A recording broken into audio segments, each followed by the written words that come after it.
भोपाल से खबर आपको बता देते हैं, जहां राज्य सरकार ने बीएसएफ को जमीन दी। फायरिंग रेंज के लिए 42 हेक्टेयर जमीन दी है। इंदौर के रेवती रेंज में बीएसएफ को जमीन मिली है। तो राज्य सरकार ने बीएसएफ को जमीन दी है। फायरिंग रेंज के लिए 42 हेक्टेयर जमीन दी गई है। इंदौर के रेवती रेंज में बीएसएफ को जमीन दी गई है। 10 साल के लिए फायरिंग रेंज का इस्तेमाल होगा। पशु और जनहानि के लिए बीएसएफ जिम्मेदार होगा। सुरक्षा के प्रोटोकॉल अपनाने के निर्देश दिए गए हैं।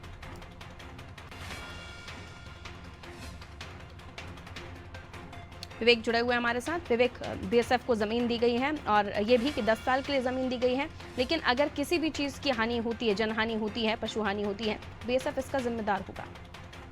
देखिए, बिल्कुल सरकार का ये बड़ा कदम है। मध्य प्रदेश में बीएसएफ को फायरिंग रेंज के लिए जमीन मिलना, ये काफी बड़ी बात है। जिस तरीके से बीएसएफ की तरफ से लगातार सरकार से ये मांग की जा रही थी कि फायरिंग रेंज बनाने की जरूरत है, और यही वजह है कि बीएसएफ को रेवती, इंदौर के मल्हारगंज इलाके के पास रेवती एक रेंज है और वहां पे जमीन दी गई है। करीब 42 हेक्टेयर जमीन दी गई है, यानी कि करीब 100 एकड़ से अधिक की ये जमीन है जो बीएसएफ को राज्य सरकार ने हैंड ओवर की है। और सबसे महत्वपूर्ण बात यह है कि ये जमीन 10 सालों के लिए दी गई है, यानी कि साल 2032 तक ये बीएसएफ के पास जमीन रहेगी। इसके बाद सरकार फिर से हैंड ओवर कर सकती है। एक सबसे महत्वपूर्ण बात यह है कि सरकार ने जमीन देने के साथ साथ बीएसएफ की कुछ जिम्मेदारियां भी तय की हैं।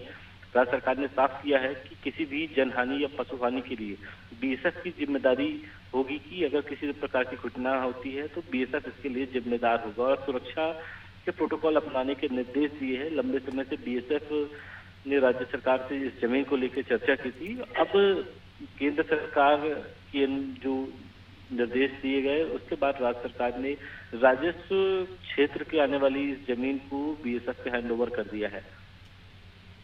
बिल्कुल, बहुत शुक्रिया विवेक जानकारी के लिए।